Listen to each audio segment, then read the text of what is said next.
चलिए आते हैं प्यारे छात्र छात्राओं, खास करके हम लोग नया चैप्टर आए हैं लेकर। अब देखिए यहाँ प्रश्न क्या कह रहा है, यदि दो संख्याओं का गुणनफल 2166 है एवं इसका मौ 119 है तो इसका एलसीएम क्या होगा। देखिए प्यारे छात्र छात्राओं, सबसे पहले देखिए यदि एलसीएम रहेगा तो कहेगा मौ 100 निकालने के लिए, यदि मौ 100 रहेगा तो कहेगा एलसीएम निकालने के लिए। अब यहाँ एलसीएम निकालने के लिए कहा है तो सबसे पहले दोनों संख्या का जो गुणनफल है जो 1966 है, अब बाय कितना है 19, इसे डिवाइड कर दीजिए जो 114 आंसर, परफेक्ट आंसर जो बी नंबर का है। चलिए अगला प्रश्न 2 नंबर का प्रश्न कर रहा है, यदि दो अभाज्य संख्याओं का एचसीएफ, प्यारे छात्र छात्राओं हमेशा दो अभाज्य संख्या का जो एचसीएफ होता है सदैव 1 होता है। जैसे दो अभाज्य संख्या हम लेते हैं, एक 2 ले लेते हैं, एक 3 लेते हैं, इसका यदि एलसीएफ निकालते हैं तो देखिए कितना होगा, 1 ही होगा। तो आप लोग को प्यारे छात्र छात्राओं जानते हैं कि हमेशा दो अभाज्य संख्याओं का एचसीएफ सदैव 1 होता है। अगला प्रश्न, 2 अंकों की कितनी संख्याएं हैं जो 3 से विभाजित है। पहला संख्या जो है 12 से स्टार्टिंग होता है, जो 3 से डिवाइड 2 संख्या का रहा है तो 2 डिजिट वाले, उसके बाद 15 हो जाएगा, उसके बाद डॉट डॉट लास्ट में हो जाएगा 99। अब देखिए ये खास करके इसका फॉर्मूला होता है संख्या के बारे में, an-a/d+1, ये सूत्र होता है खास करके, शॉर्ट ट्रिक है। अब an जो है ये 99 हो गया, माइनस a जो है 12 हो गया, बाय d कितना 3 हो गया जो विभाजित से है, +1। अब इसे घटाते हैं तो 87 हो जाता है, बाय 3 +1 कैंसिल करते हैं, 29 + 1 = 30, जो करेक्ट आंसर सी नंबर का है। अगला प्रश्न कहता है 5005 के कितने अभाज्य गुणनखंड है। देखिए सबसे पहली बात 5005 में कितने अभाज्य गुणनखंड है। सबसे पहली बात देखिए इसमें कितने नंबर है जो खास है। अगला प्रश्न कहता है चलो एडिट कर दिया जाएगा। अब देखिए कहता है 144 अभाज्य संख्या 144 के अभाज्य गुणनखंड में 2 का घात क्या होगा।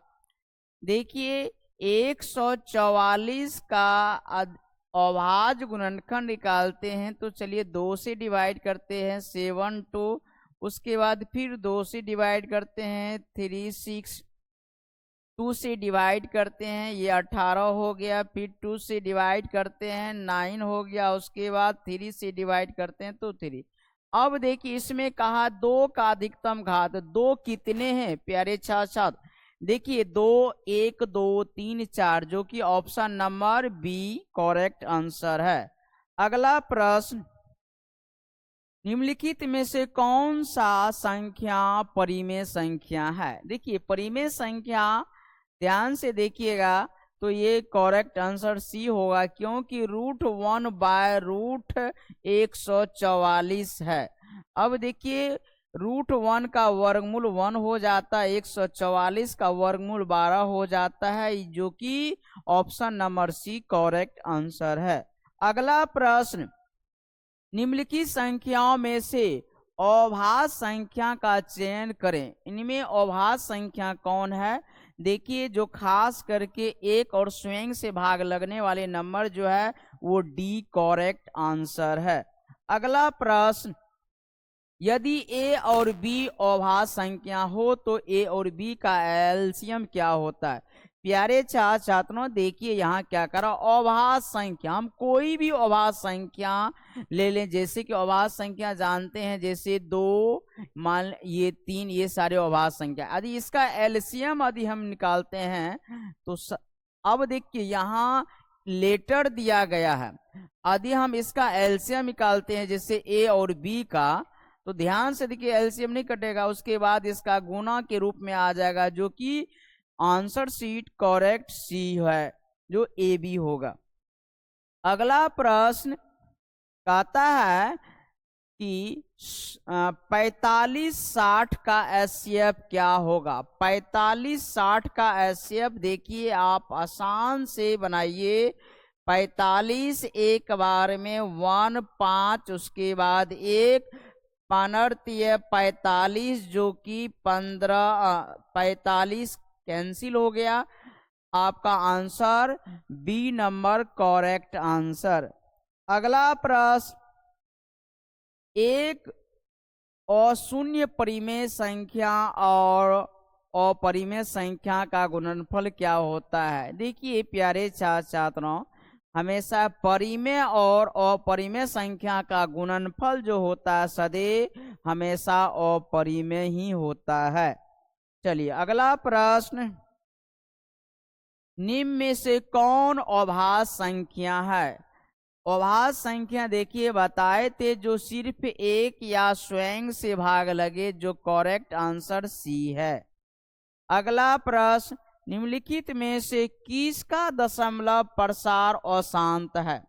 अब देखिए यहाँ अशांत की बात कर रहा है, शांत नहीं अशांत। अशांत देखिए शांत का जो प्रोसेस है, शांत का खास करके दो, हर में दो आ जाए, हर में दो आ जाए, 5 आ जाए। यदि अकेला है तो भी सही, दोनों है तो भी सही, ज्यादा है तो भी सही। यदि इस नंबर से कोई भी और नंबर से डिवाइड होता है तब खास करके वो अशांत हो जाता। अब देखिए यहाँ क्या है, 23/50। देखते जाइए 50 को हम क्या लिखे, इसमें देखिएगा 50 का गुणनखंड लेते हैं ना, तो 5 2 गुना 5।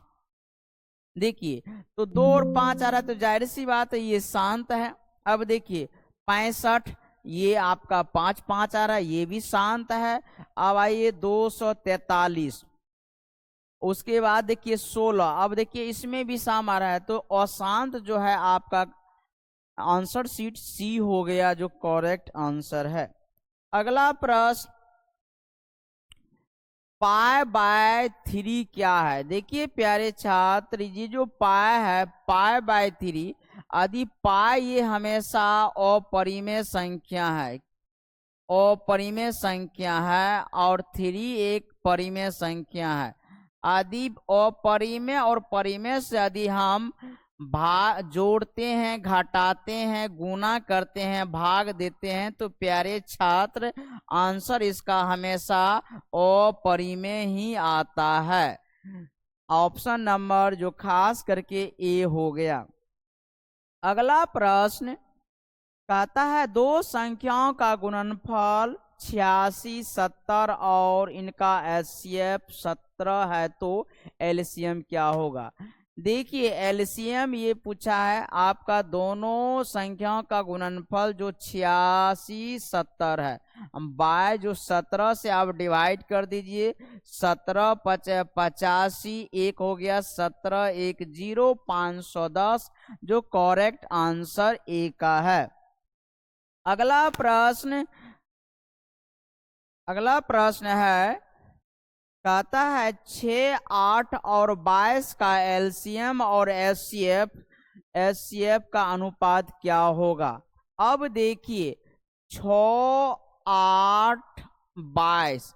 अब देखिए सबसे पहले हम लोग एलसीएम और एचसीएफ निकालने का काम करेंगे। चलो